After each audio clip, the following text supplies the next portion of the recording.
Welcome to the Quantum Aerospace Mission Suite. This is a controlled local simulation. All routes, satellites, fleets, and metrics are synthetic. This is not a flight control system. It is not a navigation system.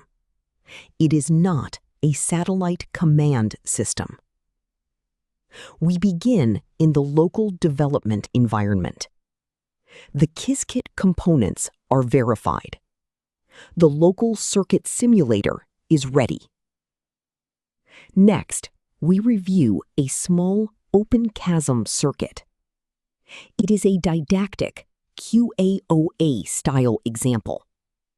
It uses 2 qubits. It represents 4 abstract route states. The circuit runs locally with 4,096 samples. The count distribution is recorded as local evidence.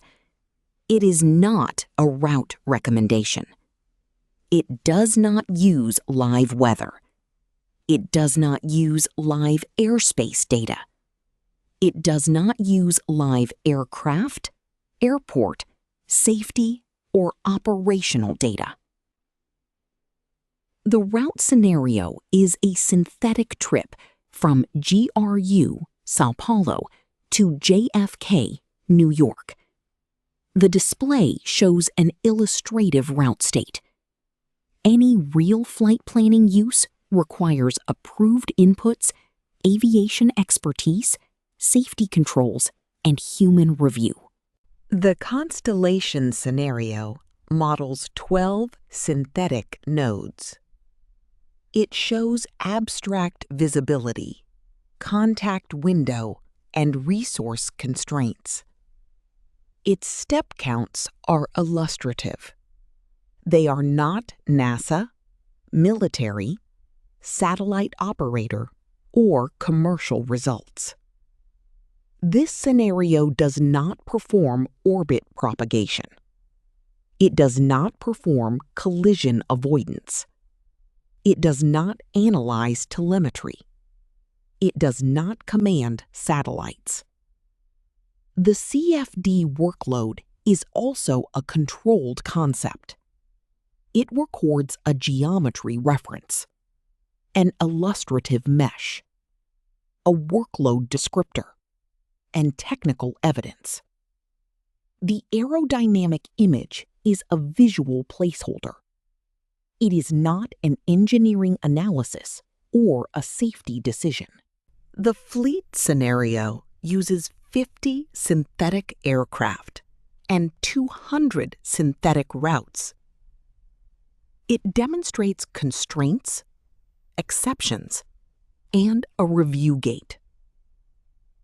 The displayed allocation values are synthetic. They are not airline schedules. They are not cost forecasts. They are not operational outcomes. SynapseX now connects the controlled workflow. An illustrative route state moves through constellation scheduling, workload orchestration, fleet review, QuantumLock protection, and the QCOS ledger. The navigation stage is a concept placeholder. It does not provide positioning, GPS-denied navigation, guidance, command, or control. The Trust Console brings the local evidence together. It records the QASM circuit. It records the synthetic scenario artifacts. And it records the decision boundaries. The console confirms there is no live telemetry, no command capability, no operational data, and no production release. A qualified team must validate any production use case in its licensed environment. The next step is a 4-week SoftQuantus proof of concept. In week 1, define the scenario, the controls, the owners, and the success criteria. In weeks 2 and 3, validate the workflow and the evidence capture. In week 4, review the technical evidence and decide the next governed step. Start a 4-week POC at softquantus.com.